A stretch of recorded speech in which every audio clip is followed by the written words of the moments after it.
শুরু করি, তাই তো? এটা কি প্রথম অধ্যায় পরীক্ষা, তাই তো? ধ্বনি, ধ্বনি পরিবর্তন ও সন্ধি। লাল পেন আছে কার কাছে? লাল পেনটা দে। দে। প্রথম ইউনিট টেস্টের বাংলা ব্যাকরণ ক্লাস 9 এর একটু সাজেশন দিয়ে দিচ্ছি, এটা দেখে না। সাজেশন ঠিক না, মানে এইগুলো ইম্পর্টেন্ট, আসতেও পারে। অল্প সময়ে তো সবকিছু পড়া সম্ভব নয়, তাই যারা সেইভাবে প্রস্তুতি নিতে পারেনি তাদের জন্য অল্প সময় লাস্ট মিনিট সাজেশন। চলো, আচ্ছা এখানে তোমাদের পড়তে হবে যেটা, এই ধ্বনি কাকে বলে, বর্ণ কাকে বলে, হ্যাঁ, বাঘ ধ্বনি কি কি আছে, এই যে পাঁচটা, এটা তোমরা দেখবে। তারপরে এখানে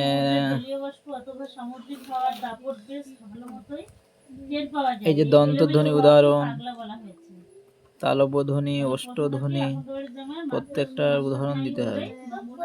নাসিক ধ্বনি, কোন কোন বর্ণগুলো কোন যন্ত্রের সাহায্যে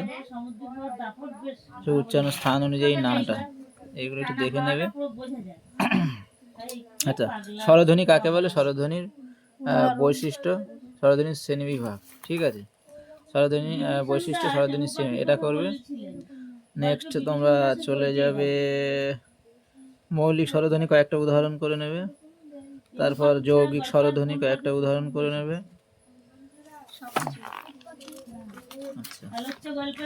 এটা হলো এই যে প্লুতস্বর কাকে বলে, প্লুতস্বর কয়েকটা উদাহরণ, এটা করবে।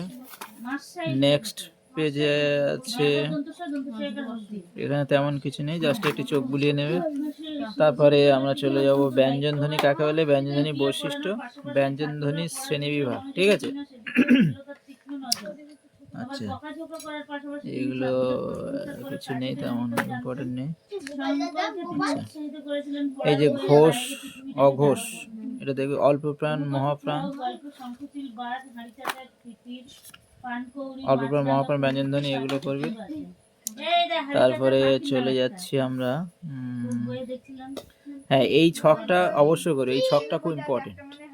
হ্যাঁ, এই ছকটা অবশ্যই করবে, এই ছকটা খুব ইম্পর্টেন্ট। এই যে অঘোষ বর্ণ, ঘোষ বর্ণ, পুষ্পধ্বনি, উষ্মধ্বনি, নাসিক্য ধ্বনি, কম্পিত ধ্বনি, কোন বর্ণ কোথায় আছে, এগুলো।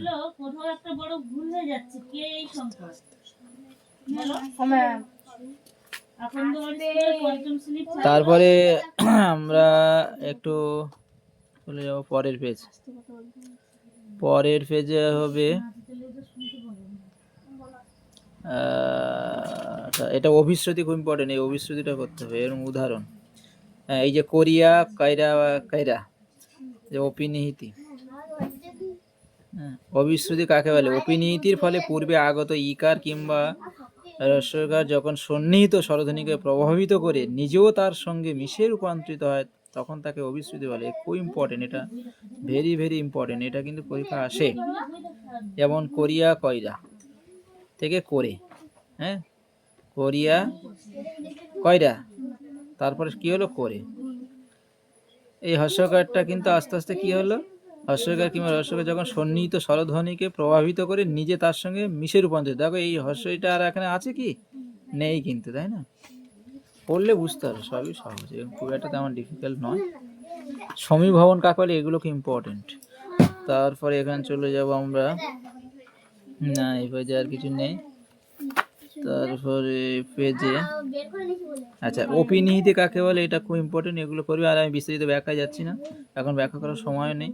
ধ্বনি বিপর্যয় বা ধ্বনি বিপর্যয় বা বিপ্রজাস, এটা দেখবে, ধ্বনি বিপর্যয় আর কি, ধ্বনি বিপর্যয়, যেমন বাতাসা, বাসাতা উল্টে গেছে, পিশাচ, পিচাস, ধ্বনি পরিবর্তন হয়ে গেছে, হ্যাঁ, ধ্বনি বিপর্যয়, এগুলো খুব ইম্পর্টেন্ট। নেক্সট চলে যাব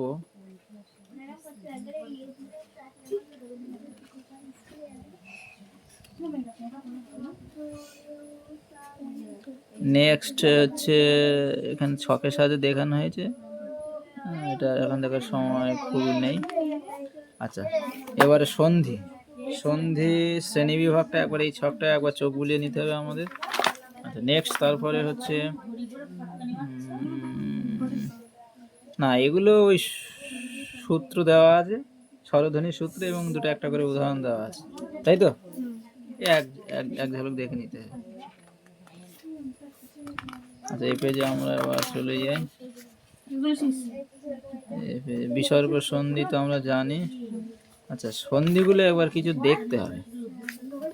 এই যে বিসর্গ সন্ধির কিছু সূত্র আছে না, এই প্রত্যেকটা একটুখানি দেখে নেবে, চোখগুলি নেই।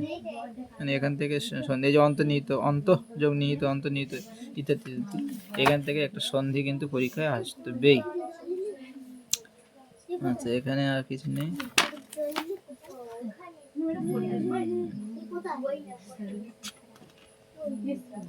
মোটামুটি এইগুলো করবে, আর এই অনুশীলনীগুলো একবার দেখে নেবে। এই প্রথম অধ্যায়টা তো আমাদের পরীক্ষা হবে, ব্যাকরণ, মানে বাংলা মূল গদ্যাংশ পদ্যাংশের সঙ্গে ব্যাকরণ কিছুটা অংশ আমাদের থাকে, অল্প কিছু নম্বর থাকে, হ্যাঁ, দুটো তিনটে প্রশ্ন থাকে। এইগুলো অনুশীলনীগুলো একটু দেখে নেবে। তার মধ্যে অভিশ্রুতি, অপিনিহিতি, ধ্বনি বিপর্যয়, সন্ধি, ধ্বনি, এদের পার্থক্য কাকে বলে, এইগুলো খুব ইম্পর্টেন্ট, ঠিক আছে? ওই সংজ্ঞা চারটে কিন্তু অবশ্যই তার মধ্যে একটা পরীক্ষা আসবে।